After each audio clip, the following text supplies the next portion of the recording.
Assalamualaikum warahmatullahi wabarakatuh. Izin memperkenalkan diri, nama saya Fikri Faisal dengan NPM 2321010080. Baik, di sini saya akan menyampaikan pemaparan materi hukum perdata internasional dari bab 8 sampai dengan bab 13 untuk memenuhi tugas UAS yang diampu oleh dosen Bapak Idrus Al-Ghifari. Materi yang pertama tentang penyeludupan hukum. Pengertian penyeludupan hukum adalah tindakan seseorang yang sengaja memanfaatkan atau mengubah titik taut hukum seperti kewarganegaraan, domisili, atau tempat perkawinan untuk menghindari berlakunya hukum tertentu dan memperoleh akibat hukum yang lebih menguntungkan. Penyeludupan hukum berkaitan dengan ketertiban umum karena sama-sama dapat mengesampingkan hukum asing demi penerapan hukum nasional. Namun pada penyeludupan hukum tersebut terdapat unsur kesengajaan untuk menghindari hukum yang seharusnya berlaku. Tujuan penyeludupan hukum, tujuan utama penyeludupan hukum adalah menghindari akibat hukum yang tidak diinginkan. Yang kedua, memperoleh akibat hukum yang diinginkan dengan cara menghindari berlakunya hukum tersebut. Yang selanjutnya adalah contoh penyeludupan hukum. Beberapa bentuk penyeludupan hukum yang sering terjadi antara lain, yang pertama, melangsungkan perkawinan di negara lain untuk menghindari larangan hukum di negara asal. Yang kedua, perkawinan yang bertujuan memperoleh kewarganegaraan. Yang ketiga adalah perkawinan untuk menghindari depositari atau pengusiran. Yang keempat adalah perkawinan agar memperoleh hak bekerja di suatu negara. Yang terakhir, berpindah agama yang dilakukan semata-mata untuk mempermudah perceraian atau perkawinan. Dalam salah satu kasus di Inggris, pengadilan menolak permohonan perkawinan dengan para pihak yang terbukti datang ke Inggris hanya untuk menghindari hukum negara domisili mereka. Hakim menganggap tindakan tersebut sebagai bentuk penyeludupan hukum. Yang D, akibat hukum penyeludupan hukum. Akibat dari penyeludupan hukum adalah yang pertama, perbuatan hukum yang dilakukan dapat dinyatakan batal atau tidak sah. Yang kedua, berlaku prinsip. Materi selanjutnya bab 9 yang berjudul hukum yang berlaku dalam kontrak dagang internasional. Yang pertama, pengertian kontrak dagang internasional adalah kontrak yang mengandung unsur asing. Dalam praktiknya muncul dua persoalan hukum. Yang pertama, hukum mana yang berlaku terhadap kontrak tersebut. Yang kedua adalah pengadilan atau forum mana yang berwenang menyelesaikan sengketa tersebut. Pada prinsipnya, hukum yang berlaku adalah hukum yang dipilih oleh para pihak dalam kontrak. Yang selanjutnya adalah pilihan hukum atau choice of law. Pilihan hukum merupakan kebebasan para pihak untuk menentukan hukum yang mengatur kontrak mereka. Konsep ini diperoleh oleh Charles Dumoulin. Jenis-jenis pilihan hukum, yang pertama adalah pilihan hukum tegas, dicantumkan secara jelas dalam kontrak. Yang kedua, pilihan hukum diam-diam disimpulkan dari isi atau bentuk kontrak. Yang ketiga adalah pilihan hukum dianggap ada, yaitu terlihat dari tindakan para pihak. Yang keempat, pilihan hukum hipotesis, ditentukan oleh hakim saat menyelesaikan sengketa. Pilihan hukum tidak boleh bertentangan dengan ketertiban umum atau digunakan sebagai sarana penyeludupan hukum. Yang selanjutnya, poin C, lex mercatiora. Lex mercatiora adalah kumpulan prinsip, kebiasaan, dan praktik perdagangan internasional yang diterima secara luas oleh pelaku bisnis internasional. Lex mercatoria dapat digunakan sebagai hukum nasional, tidak memberikan pengaturan yang memadai atau terjadi kekosongan hukum. Yang D, lex loci contractus. Teori ini menyatakan bahwa hukum yang berlaku adalah hukum tempat kontrak dibuat, namun teori ini semakin sulit diterapkan karena banyak kontrak modern dibuat tanpa kehadiran para pihak di tempat yang sama. Yang E, mailbox theory. Dalam sistem common law, apabila kontrak dibuat melalui surat-surat atau komunikasi jarak jauh, kontrak dianggap lahir saat surat penerimaan perlawanan dikirim. Oleh karena itu, hukum yang berlaku adalah hukum negara penerimaan tersebut. Yang F, lex loci solution.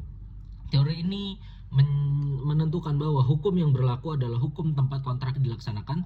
Teori ini sering digunakan untuk menentukan akibat hukum dari suatu perjanjian, meskipun dalam praktik modern pelaksanaan kontrak dapat terjadi di beberapa negara sekaligus. Materi yang selanjutnya bab 10, perbuatan melanggar hukum dalam hukum perdata internasional. Pengertian perbuatan melanggar hukum dalam hukum perdata internasional adalah tindakan yang menimbulkan kerugian bagi pihak lain, baik dilakukan dengan sengaja maupun karena kelalaian. Dalam berbagai negara istilah ini dikenal dengan nama yang berbeda. Banyak dari Perancis, Belanda, atau Jerman. Dalam praktik hukum HPI yang menjadi perhatian adalah penentuan hukum mana yang berlaku untuk menyelesaikan sengketa yang mengandung unsur asing. Yang B, teori hukum yang digunakan. Terdapat 3 teori utama dalam menentukan hukum yang berlaku terhadap perbuatan melanggar hukum. Yang pertama, teori tempat kejadian kerugian, yaitu hukum tempat kerugian timbul. Yang kedua adalah teori tempat dilakukan perbuatan, yaitu hukum tempat perbuatan dilakukan. Yang ketiga adalah teori kombinasi, yaitu menggabungkan kedua teori sebelumnya yang memberikan fleksibilitas dalam memilih hukum yang paling tepat. Secara umum, kaidah yang paling lama digunakan adalah lex loci delicti komisi, yaitu hukum tempat terjadi perbuatan melanggar hukum. Namun beberapa ahli seperti Frederick Calvin Savigny berpendapat bahwa hakim dapat menggunakan lex fori, hukum negara tempat perkara diadili, karena aturan mengenai perbuatan melanggar hukum sering kali bersifat memaksa dan berkaitan dengan kepentingan umum. Yang C, asas-asas penentuan status badan hukum dalam HPI. Berdasarkan asas yang digunakan untuk menentukan status persoalan badan hukum, yaitu pertama, asas kewarganegaraan atau domisili pemegang saham. Yang kedua adalah asas pusat administrasi atau kegiatan usaha. Yang ketiga, asas tempat pendirian. Yang keempat, asas pusat kegiatan operasional. Status persoalan badan hukum berfungsi untuk menentukan keberadaan badan hukum, kemampuan bertindak, organisasi internal, perubahan anggaran dasar, serta hak dan kewajiban sejak berdiri hingga berakhir. Terdapat 3 teori utama mengenai status persoalan badan hukum, yaitu yang pertama adalah teori inkorporasi, yaitu menentukan status badan hukum berdasarkan negara tempat didirikan. Bab selanjutnya yaitu bab 11 tentang asas-asas HPI tentang hukum benda dan keluarga. Yang pertama, hukum benda. Dalam HPI, benda dibedakan menjadi benda bergerak, benda tidak bergerak, benda berwujud, dan benda tidak berwujud. Peraturan status dalam benda didasarkan pada 1, lex fori, hukum tempat gugatan diajukan. Yang kedua adalah lex situs, hukum tempat benda berada. Status benda bergerak dapat ditentukan berdasarkan kegunaan, domisili pemilik, atau tempat benda berada. Yang kedua adalah benda tidak bergerak, tunduk pada hukum tempat benda berada. Yang ketiga adalah benda tidak berwujud, piutang, hak kekayaan intelektual, dan lain-lainnya. Dapat ditentukan berdasarkan kewarganegaraan atau domisili pemegang hak, tempat perjanjian dibuat, pemilihan hukum para pihak, atau hukum yang memiliki hubungan paling erat dengan transaksi. Selanjutnya poin B, lembaga jaminan. Jaminan adalah sesuatu yang diberikan debitur kepada kreditur sebagai kepastian pelunasan hutang. Hukum yang dapat digunakan untuk menentukan status jaminan, yang pertama adalah hukum domisili atau kewarganegaraan kreditur, hukum yang menjadi hubungan paling erat dengan perjanjian pokok. Yang ketiga, hukum yang dipilih para pihak dalam kontrak. Asas-asas hukum jaminan adalah yang pertama, asas publisitas, asas spesialisitas, asas tidak dapat dibagi-bagi, asas horizontal. Jenis jaminan, jaminan umum dan jaminan khusus. Jaminan khusus dibagi menjadi 2, yaitu jaminan kebendaan, yang kedua adalah jaminan perorangan. C, asas-asas HPI dalam hukum keluarga. Yang pertama adalah perkawinan. Hukum yang dapat digunakan, yang pertama adalah lex loci celebrations, hukum tempat perkawinan dilangsungkan. Yang kedua adalah hukum kewarganegaraan para pihak. Yang ketiga adalah hukum domisili para pihak. Asas yang paling banyak digunakan adalah lex loci celebration. Yang kedua adalah hukum orang tua dan anak. Status anak dibedakan menjadi 2, yang pertama anak sah dan anak tidak sah. Penentuan hubungan hukum orang tua dan anak dapat menggunakan, yang pertama hukum domisili orang tua, yang kedua hukum nasional ayah, yang ketiga adalah hukum nasional atau domisili anak, yang keempat adalah lex fori, hukum tempat pengesahan atau pengakuan diajukan. Yang ketiga selanjutnya adalah adopsi anak yang mengandung unsur asing yang dapat digunakan. Yang pertama adalah hukum kewarganegaraan anak, yang kedua adalah lex sporia atau hukum negara tempat permohonan adopsi diajukan. Yang keempat adalah perceraian. Perceraian dan akibat hukumnya dapat ditentukan berdasarkan lex loci celebration atau tempat perkawinan dilangsungkan. Yang selanjutnya adalah joint nation. Baik, lanjutan ringkasan materi selanjutnya adalah bab 12 yang berjudul yurisdiksi pengadilan dan arbitrase dalam HPI. Pengertian yurisdiksi adalah kewenangan pengadilan untuk mengadili dan memutus suatu perkara yang mengandung unsur asing. Pengadilan dapat menolak memeriksa perkara apabila yang pertama adalah berlaku asas forum non conventius atau forum lain. Lebih tepat, yang kedua adalah berlaku lis alibi pendens perkara yang sama sedang diperiksa di forum lain. Yang ketiga adalah berlaku perkara telah diputus dalam berkekuatan hukum tetap. Yang keempat, yang terakhir bertentangan dengan klausal arbitrase atau yurisdiksi eksklusif forum lain. B. Jenis-jenis yurisdiksi in personam, yurisdiksi terhadap orang atau badan hukum. Pada dasarnya yang pertama kehadiran fisik di wilayah hukum, dua domisili tergugat, tiga penduduk dari penundukan diri secara sukarela, yang keempat adalah adanya hubungan atau kontrak minimum. Yang kedua yurisdiksi in rem, yurisdiksi atas benda yang berada di wilayah forum pengadilan berwenang memutus sengketa yang berkaitan dengan hak atas benda tersebut. Yang ketiga adalah yurisdiksi quasi in rem, yurisdiksi atas harta tergugat yang berada di wilayah forum.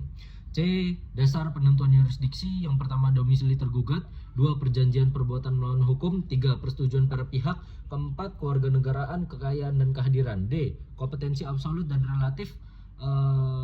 Kompetensi absolut yaitu jika dipilih pengadilan, yang kedua adalah dipilih arbitrase.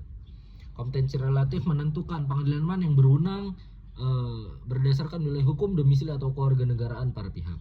E. Pilihan forum, choice of forum. Pemilihan forum adalah kesepakatan para pihak yang menentukan lembaga yang akan menyelesaikan sengketa baik pengadilan atau arbitrase. Tujuan untuk memberikan kepastian hukum dan menghindari konflik kewarganegaraan.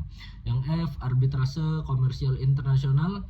Arbitrase internasional menggunakan United Nations Commissions on International Trade Law Arbitration Rules 1976 sebagai pedoman hukum acara. Perjanjian arbitrase harus memuat yang pertama adalah pokok sengketa, yang kedua identitas para pihak, tiga nama arbitrase atau majelis arbitrase, tempat arbitrase, yang selanjutnya adalah jangka waktu penyelesaian, yang terakhir adalah kesediaan untuk dan para pihak menanggung biaya arbitrase. Salah satu lembaga arbitrase dan memiliki aturan arbitrase sendiri. Baik, para viewers sekalian, yang terakhir adalah pesan bab 13, pemakaian hukum asing. Cara pemakaian hukum asing adalah dalam HPI, hukum asing dapat digunakan tidak hanya berupa peraturan perundang-undangan, tetapi juga hukum kebiasaan, jurisprudensi, dan doktrin para ahli hukum. Hukum asing dapat dipandang sebagai yang pertama hukum, yang kedua fakta, yang ketiga adalah bagian dari hukum nasional melalui perjanjian atau kontroversi internasional. Yang B. Pelaksanaan putusan pengadilan asing di Indonesia. Yang pertama harus menggunakan prinsip penghargaan dan timbal balik. Yang kedua pengakuan terhadap hak-hak yang diperoleh. Yang ketiga adalah teori kewajiban, yaitu putusan harus ditaati oleh para pihak. Putusan pengadilan asing tidak dapat diakui atau dilaksanakan apabila yang pertama diperoleh melalui kecurangan, yang kedua adalah bertentangan dengan ketertiban umum, yang ketiga adalah bertentangan dengan prinsip keadilan, yang keempat adalah pengadilan asing tidak memiliki jurisprudensi yang sah. Yang terakhir adalah jika melibatkan negara Republik Indonesia harus memperoleh ekstrator dari Mahkamah Agung. Yang selanjutnya adalah tahap pelaksanaan putusan arbitrase asing. Nomor 1, permohonan putusan di Pengadilan Negeri Jakarta Pusat. 2, permohonan eksekutor kepada Ketua Pengadilan Negeri Jakarta Pusat. Yang ketiga atau yang terakhir, pelaksanaan eksekusi dalam pengadilan yang berwenang sesuai hukum acara perdata. Baik, mungkin sekian pemaparan materi dari awal hingga akhir untuk memenuhi tugas UAS saya, Fikri Faisal, dengan NPM 2321010080. Mungkin sekian dari saya. Wassalamualaikum warahmatullahi wabarakatuh. Salam.